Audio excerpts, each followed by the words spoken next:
As 10 passagens mais estranhas da Bíblia. A maioria das pessoas nunca leu a Bíblia de capa a capa. Aqueles que leram frequentemente se deparam com passagens que são intrigantes e difíceis de compreender. Mesmo quando a Bíblia é ensinada, essas passagens não são mencionadas porque são difíceis de explicar. No entanto, embora esses textos possam parecer incomuns, eles carregam significados ocultos. Hoje, estamos revelando as 10 passagens mais estranhas da Bíblia junto com suas interpretações. Vamos começar. Primeira passagem. As pedras que permitem conversas com Deus na Bíblia, pedras misteriosas conhecidas como Urim e Tumim, aparecem em várias ocasiões. Estas eram cuidadosamente guardadas nas vestes do sumo sacerdote, carregadas perto de seu coração. O sacerdote as carregava dentro do peitoral do juízo, uma vestimenta especial usada sobre o peito. O principal propósito do Urim e Tumim era buscar diretamente a vontade de Deus. E a Bíblia descreve seu uso em muitas ocasiões.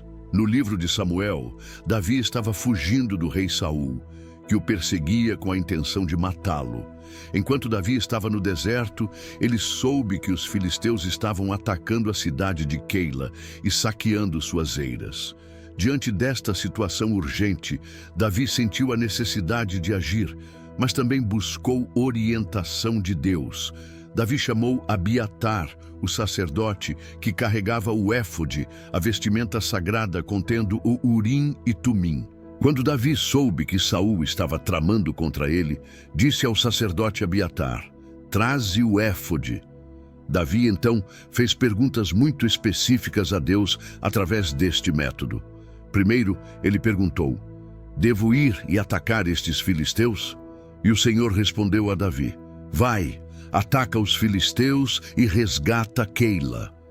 No entanto, os homens de Davi ficaram com medo ao ouvir a direção do Senhor. Então Davi buscou confirmação do Senhor mais uma vez.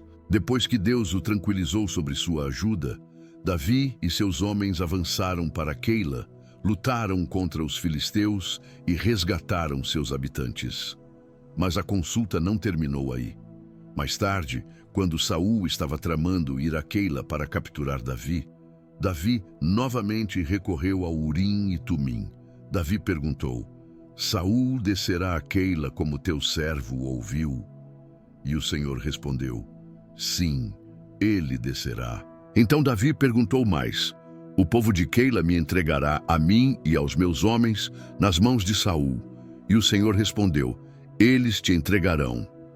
Graças a esta orientação misteriosa fornecida através do Urim e Tumim, Davi e seus homens conseguiram escapar de Keila a tempo, evitando a captura por Saul. Mas o próprio rei Saul, ao perseguir Davi, também usou este canal direto para Deus. O resultado foi chocante. Seu próprio filho, Jonatas, foi revelado como culpado de quebrar um decreto real durante uma batalha feroz contra os filisteus. Saul fez um juramento sobre seu exército, declarando: "Maldito seja o homem que comer antes do anoitecer, antes que eu me vingue dos meus inimigos." No entanto, seu filho Jonatas, desconhecendo o juramento de seu pai, encontrou um favo de mel na floresta. Exausto da batalha, ele provou um pouco de mel, recuperando suas forças. Mais tarde, quando Saul buscou conselho de Deus através do Urim e Tumim sobre se deveria continuar perseguindo os filisteus durante a noite, o Senhor não lhe deu resposta. Este silêncio divino perturbou profundamente Saul, que o interpretou como um sinal de que o pecado entre o povo havia quebrado sua comunicação com Deus. Determinado a encontrar o culpado, Saul recorreu ao Urim e Tumim. Ele declarou que mesmo se a culpa recaísse sobre seu filho Jonatas, ele certamente morreria. Urim e Tumim primeiro separaram Saul e Jonatas dentre o povo, e então, inequivocamente, indicaram Jonatas. Então Saul disse: "Lancem sortes entre mim e meu filho Jonatas." E a sorte caiu sobre Jonatas. Quando se revelou que Jonatas havia inadvertidamente provado mel, Assim, quebrando involuntariamente o voto solene de seu pai, Saul se sentiu obrigado por sua palavra e pelo resultado sagrado e sentenciou seu filho à morte. De fato, Jonatas, você deve certamente morrer, declarou o rei. No entanto, o povo, consciente da bravura de Jonatas e da grande vitória que ele havia trazido a Israel naquele dia, corajosamente se adiantou para interceder em seu favor. Eles lembraram Saul que Jonatas havia agido junto com Deus para alcançar este grande triunfo, e assim eles resgataram Jonatas, e ele não morreu. Este evento dramático ilustra a seriedade com que votos e consultas sagradas eram consideradas. Segunda passagem: uma jumenta falante conversa com o vidente Balaão.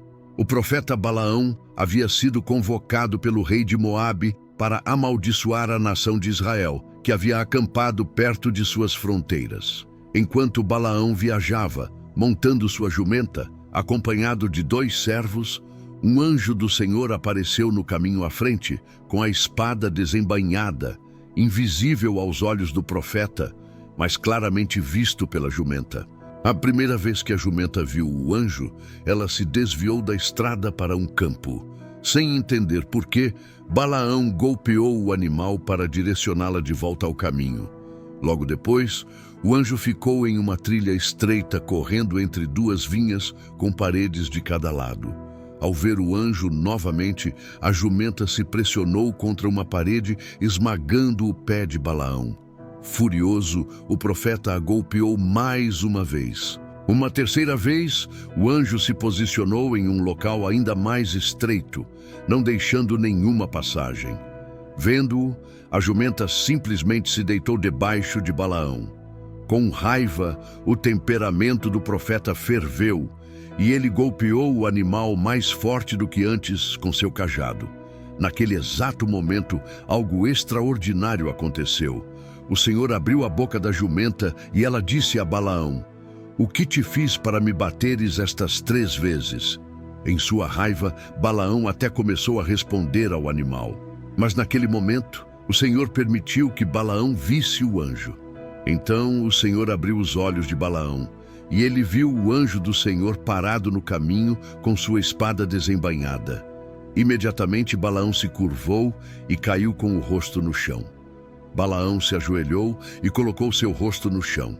O anjo o repreendeu por sua crueldade para com o animal, que havia salvado sua vida ao se desviar, e o lembrou que seu caminho era perverso aos olhos de Deus. Terceira passagem: a escrita na parede. No magnífico palácio da Babilônia, o rei Belsazar ofereceu um banquete luxuoso para 1000 de seus nobres, esposas e concubinas. No meio da orgia embriagada, Belsazar cometeu um ato de sacrilégio sério. Ele ordenou que os vasos de ouro e prata tomados por seu predecessor, Nabucodonosor, do Templo de Deus em Jerusalém, fossem trazidos. Com estes copos sagrados, o rei e seus convidados brindaram, louvando seus ídolos de ouro, prata, bronze, ferro, madeira e pedra. Mas no auge de sua celebração, um evento misterioso ocorreu, causando terror entre todos os presentes. Subitamente, do nada, os dedos de uma mão humana apareceram diante dos olhos de todos os convidados. Os dedos começaram a escrever palavras estranhas e crípticas no gesso da parede do palácio, iluminadas por um candeeiro próximo. As palavras escritas foram Mene, Mene, Tekel, Uparsim. O rei Belsazar foi tomado de terror. Seu rosto empalideceu, e ele ficou tão assustado que suas pernas ficaram fracas e seus joelhos bateram. Às pressas, o rei convocou todos seus sábios, magos, caldeus e astrólogos, prometendo ricas recompensas a qualquer um que pudesse ler a escrita e interpretar seu significado. Mas nenhum deles, apesar de toda sua aclamada sabedoria, conseguiu decifrar a mensagem. No meio desta confusão, a rainha-mãe se lembrou de Daniel, um profeta renomado desde o reinado de Nabucodonosor por sua perspicácia divina. Daniel foi trazido diante do rei e, recusando as recompensas oferecidas, procedeu a revelar o julgamento de Deus. As palavras escritas eram Mene, Mene, Tekel, Uparsim. Daniel as interpretou assim: Deus contou os dias do teu reino e o trouxe ao fim. Tekel: foste pesado na balança e achado em falta. Pérez: teu reino foi dividido e dado aos medos e persas. O veredito de Deus foi rápido e irrevogável. Naquela mesma noite, exatamente como Daniel havia predito, Belsazar, rei dos caldeus, foi morto, e Dário, o Medo, tomou controle do reino. Este evento perdura como um lembrete solene do poder soberano de Deus sobre os reinos terrenos, seu julgamento contra a arrogância e a profanidade. Quarta passagem: a proibição contra cozinhar um cabrito no leite de sua mãe. Há uma proibição bíblica que tem atraído considerável curiosidade entre estudiosos. Ela aparece 3 vezes distintas no Antigo Testamento, especificamente em Êxodo e Deuteronômio, claramente ordenada da seguinte forma: não cozinharás o cabrito no leite de sua mãe. Atrai atenção porque, em vez de ser uma restrição dietética geral, é curiosamente específica, proibindo cozinhar um cabrito jovem no leite de sua própria mãe. O significado original por trás desta proibição inspirou várias interpretações.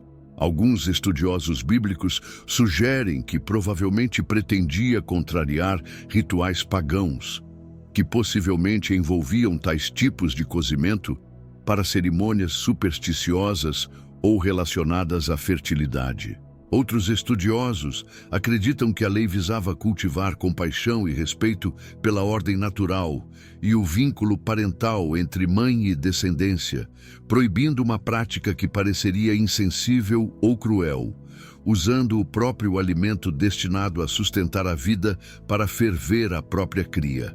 Esta lei é repetida múltiplas vezes na Torá e forma uma base fundamental para as leis dietéticas judaicas, estabelecendo o fundamento para a separação rigorosa entre consumir carne e produtos lácteos. Quinta passagem: Moisés vê as costas de Deus. No livro de Êxodo, Moisés pediu para ver a glória de Deus. Após interceder pelos israelitas e desfrutar de uma proximidade única com o Senhor, Moisés fez audaciosamente um pedido ousado: mostra-me, peço-te, a tua glória. A resposta de Deus foi solene.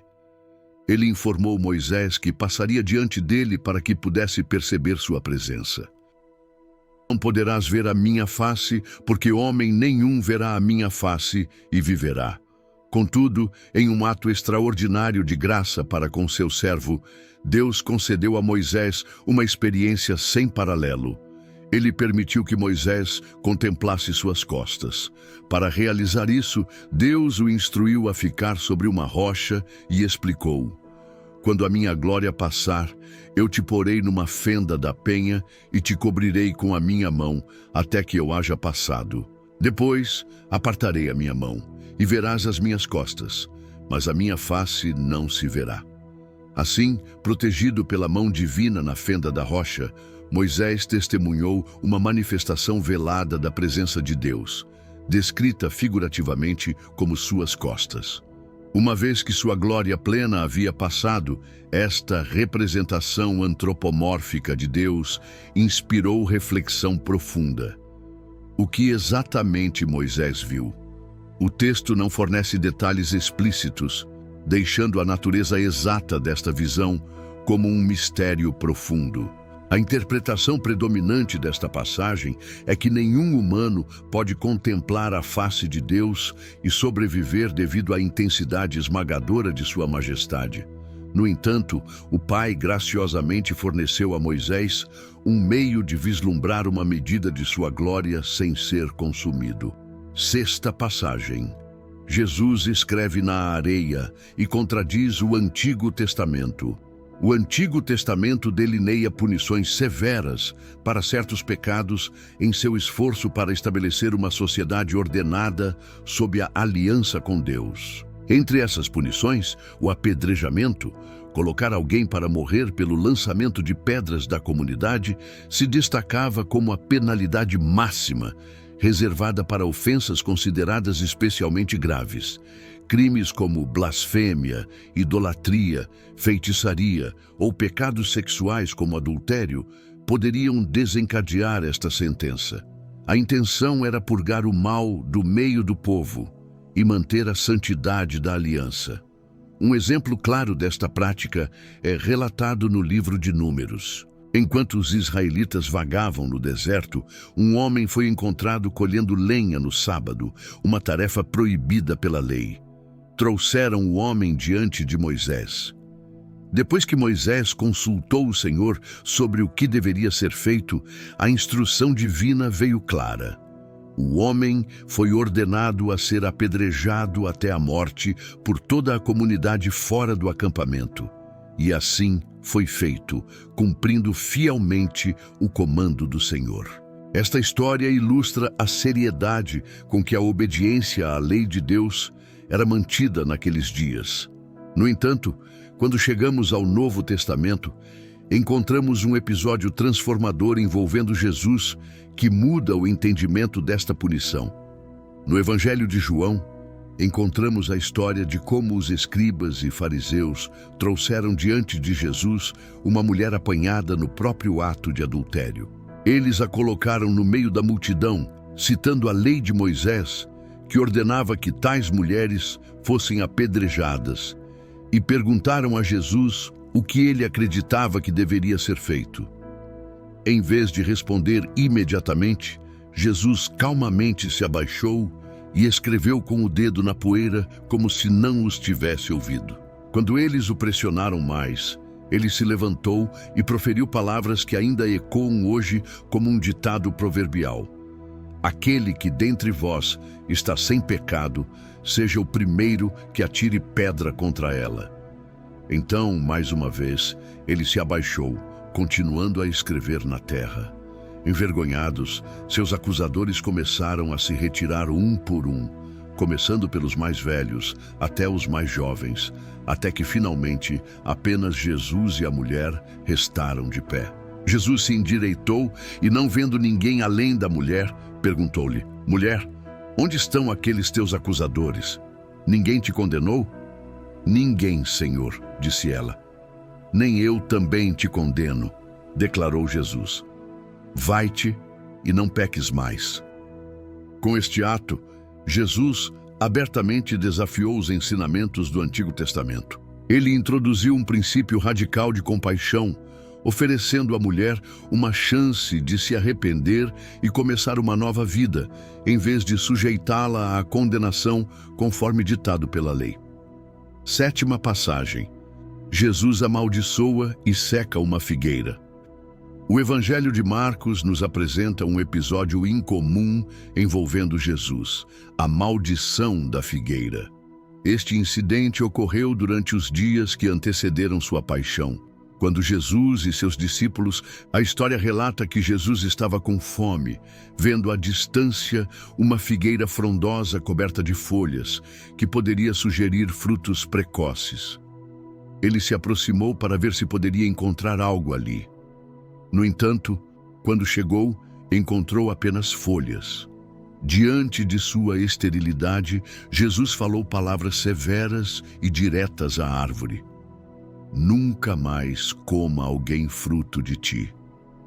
O que é especialmente curioso sobre esta passagem é que o próprio Marcos esclarece: era perfeitamente normal para a figueira não ter fruto, porque ainda não era a estação.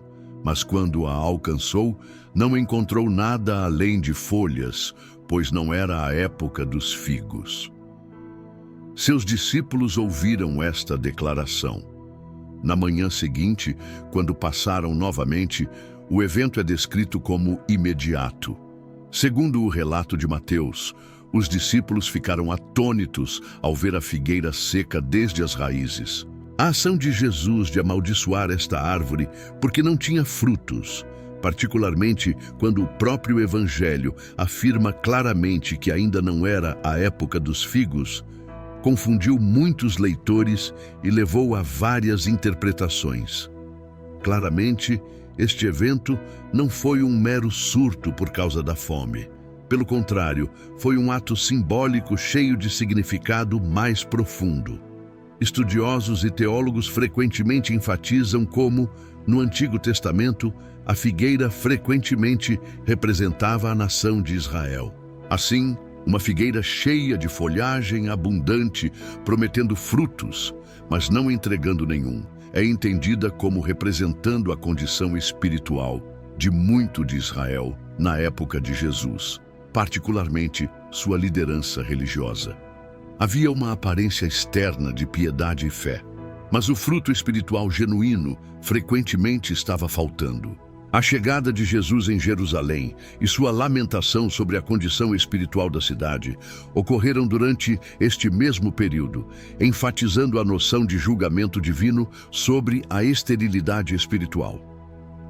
Oitava passagem: a segunda morte após o inferno. A Bíblia descreve o destino final e eterno daqueles que se opõem radicalmente a Deus e persistem no mal. É retratado como um lugar queimando com fogo e enxofre, significando punição completa e final, comumente conhecida como a segunda morte. Este lugar aparece múltiplas vezes ao longo das Escrituras, acompanhado de descrições daqueles que eventualmente serão lançados lá. A primeira menção ocorre seguindo a grande batalha final, frequentemente conhecida como Armagedon, conforme descrito no Apocalipse. Afirma claramente que a besta e o falso profeta, que enganaram o mundo para adorar a besta, são capturados. O texto explicitamente diz que estes dois foram lançados vivos no lago de fogo ardente, e a besta foi presa, e com ela o falso profeta. Os dois foram lançados vivos no lago de fogo que arde com enxofre. Mais tarde, no Apocalipse 20, após um período de 1000 anos no qual Satanás é amarrado, a Bíblia relata que o diabo é solto por um breve tempo e, mais uma vez, engana as nações em uma rebelião final contra Deus. No entanto, sua derrota é absoluta. A passagem declara que o próprio diabo se juntará à besta e ao falso profeta no lago de fogo e enxofre. E o diabo que os enganava foi lançado no lago de fogo e enxofre, onde estão a besta e o falso profeta, e de dia e de noite serão atormentados para todo o sempre. Seguindo o julgamento diante do grande trono branco, onde os mortos são julgados segundo suas obras e o livro da vida é aberto, o Apocalipse revela um ato final e impressionante. A própria morte e o Hades são lançados no lago de fogo. Isto significa a aniquilação final da morte como poder dominante. Além disso, declara conclusivamente que aquele que não foi achado escrito no livro da vida foi lançado no lago de fogo. Este grupo inclui os covardes e incrédulos, os detestáveis e assassinos, os imorais sexuais e feiticeiros, os idólatras e todos os mentirosos. Eles terão sua parte no lago que arde com fogo e enxofre. Esta é a segunda morte. É especificamente descrita como a segunda morte. O lago de fogo é apresentado como a consequência final e eterna.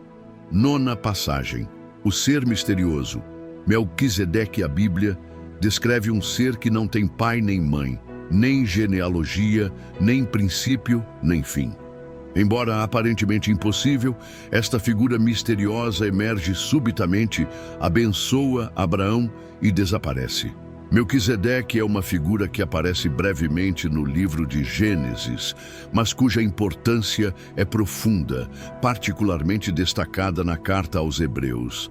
Sua aparição é tão súbita quanto significativa, deixando para trás uma aura de mistério que há muito fascina estudiosos bíblicos. A história acontece depois que Abraão retornou vitorioso de uma batalha para resgatar seu sobrinho Ló. Naquele momento, Melquisedeque, o sacerdote do Deus Altíssimo, saiu para saudar Abraão. Ele não trouxe tributos de guerra consigo, mas em vez disso ofereceu pão e vinho, símbolos de sustento e companheirismo. Então Melquisedeque abençoou Abraão em nome do Deus Altíssimo. E Abraão, em reconhecimento da autoridade espiritual de Melquisedeque, deu-lhe 1/10 de todos os despojos. Após esta interação súbita, Melquisedeque desaparece abruptamente da narrativa em Gênesis. Então Melquisedeque o abençoou, dizendo: Bendito seja Abrão pelo Deus Altíssimo, Criador do céu e da terra. O mistério se aprofunda, pois Melquisedeque não reaparece até muito mais tarde no Novo Testamento, dentro da carta aos Hebreus. Lá ele é unicamente descrito, porque este Melquisedeque, sacerdote do Deus Altíssimo, que se encontrou com Abraão e o abençoou, cujo nome significa Rei da Justiça, não tendo pai, nem mãe, nem genealogia, não tendo princípio de dias nem fim de vida, mas sendo feito semelhante ao Filho de Deus, permanece sacerdote para sempre. Esta descrição não implica necessariamente que Melquisedeque fosse um ser celestial ou não humano, mas sim que o registro bíblico deliberadamente omite sua ancestralidade e descendentes. Esta falta de genealogia terrena é crucial, pois permite que Melquisedeque represente mais perfeitamente o sacerdócio eterno, também detido por Jesus Cristo. Assim, Melquisedeque, cujo nome se traduz como Rei da Justiça, é apresentado a nós como uma figura histórica genuína que serviu como rei e sacerdote do Deus verdadeiro em tempos muito antigos. 10ª passagem. As rodas cobertas de olhos. O livro do profeta Ezequiel abre com uma das visões mais intrincadas registradas em toda a Escritura. É descrita para nós nos capítulos 1 e 10 de Ezequiel. Sua visão começou com um redemoinho violento, uma nuvem imensa e um fogo brilhante irradiando luz por toda parte. De dentro deste fogo saíram 4 seres viventes de aparência extraordinária. Cada um tinha uma aparência geral humana, mas possuía 4 faces distintas. A face de um homem na frente, uma face de leão no lado direito, uma face de boi à esquerda e uma face de águia atrás. Cada criatura também tinha 4 asas, 2 estendidas para cima, tocando-se mutuamente, enquanto as outras 2 cobriam seus corpos. Suas pernas eram retas e seus pés se assemelhavam a cascos de bezerros, brilhando como bronze polido. Debaixo de suas asas, em todos os 4 lados, eles tinham mãos humanas. Eles se moviam para frente com determinação inabalável, sempre em linha reta, nunca precisando se virar. Ao lado de cada um desses seres viventes, havia uma roda espantosa, intersectada por outra roda dentro dela, parecendo esferas giroscópicas que podiam se mover imediatamente em qualquer das 4 direções. Estas rodas brilhavam intensamente e suas bordas estavam completamente cobertas de olhos.